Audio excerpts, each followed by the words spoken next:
Celle-ci a été portée à Surin et aux alentours. Le béguin et l'écusson sont garnis de tulle brodé. Une petite bande de tulle paillée est posée en bas de l'écusson sur une bande de coton piqué. Elle s'appuie sur le chignon apparent. Dans le même style, voici la piotte de Saint-Mexan. Elle était portée par une très jeune fille au début du XIXe siècle. L'écusson de carton circulaire légèrement aplati est recouvert d'un ruban décoré de motifs de fleurs. Il contraste avec la cornette de piqué sur laquelle est fixée une bande de tulle brodée, laquelle est bordée d'une dentelle plate à l'avant, épaillée en arrondi, pétante à la nuque.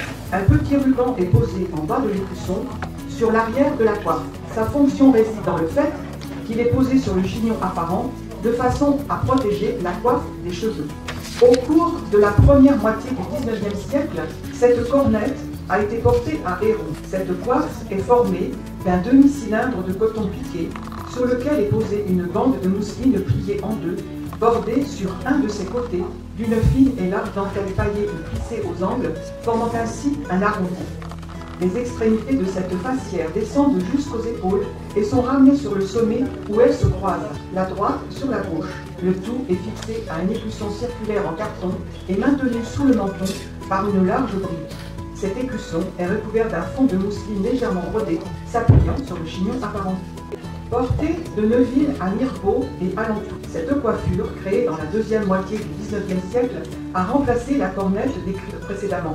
Sa structure de base est un cône dont le sommet est doté d'un bourrelet qui donne à la coiffe un bouffant arrondi. Son fond très particulier est chargé de lourdes broderies, drapées verticalement en un nombre variable de plis. Un large ruban de soie ou de satin broché entoure le cône.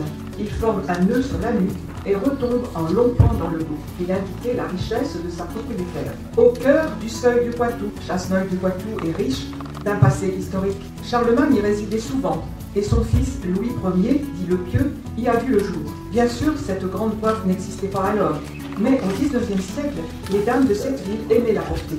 Le fond de tulle brodé de multiples bouquets est paillé en angle ou en cœur. La litte de dentelle à l'avant est paillée à l'aide de joncs assez gros.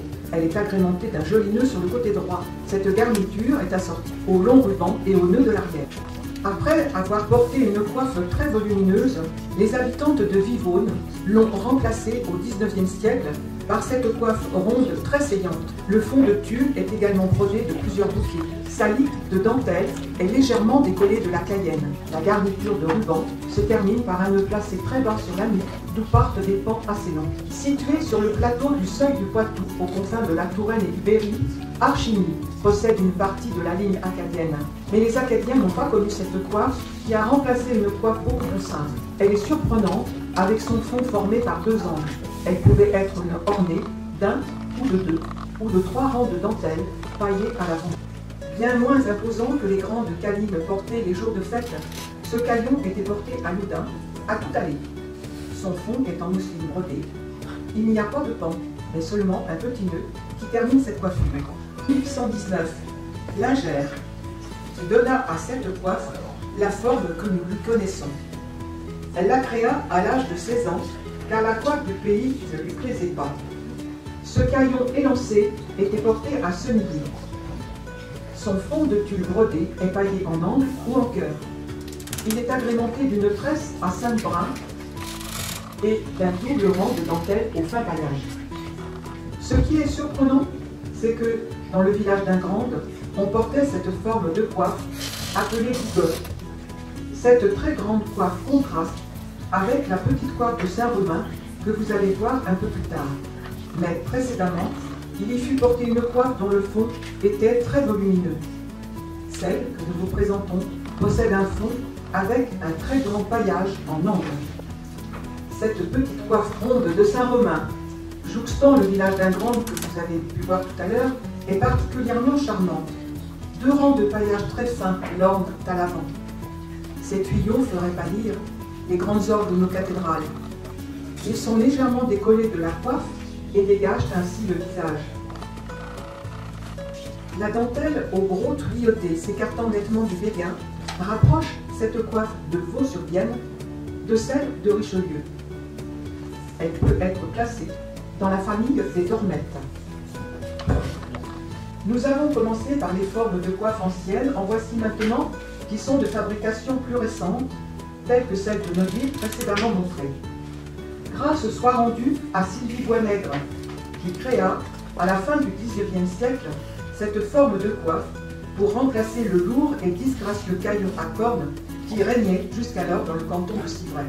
Vous ne pouvez pas tout voir de cette coiffe de Chaunet. En effet, son fond de tulle brodé, de multiples fleurs et paillées en angle. Certains d'entre vous n'ont pas été sans avoir remarqué que des bijoux ornaient certaines des coiffes présentées aujourd'hui. En effet, certaines ont sur l'arrière une petite broche piquée dans les coques du nœud de coiffe. D'autres portent des épinglettes à l'avant. Ces bijoux étaient posés à des endroits spécifiques sur les coiffes. Ils servaient à maintenir des éléments de la coiffe, mais aussi ils étaient posés à des endroits stratégiques de la tête, à l'arrière ou sur le dessus. Ils servaient de protection contre les jeteurs de sorts. La brillance de ces bijoux arrêtait tout pouvoir maléfique d'atteindre le cerveau de la personne qui portait cette coiffe.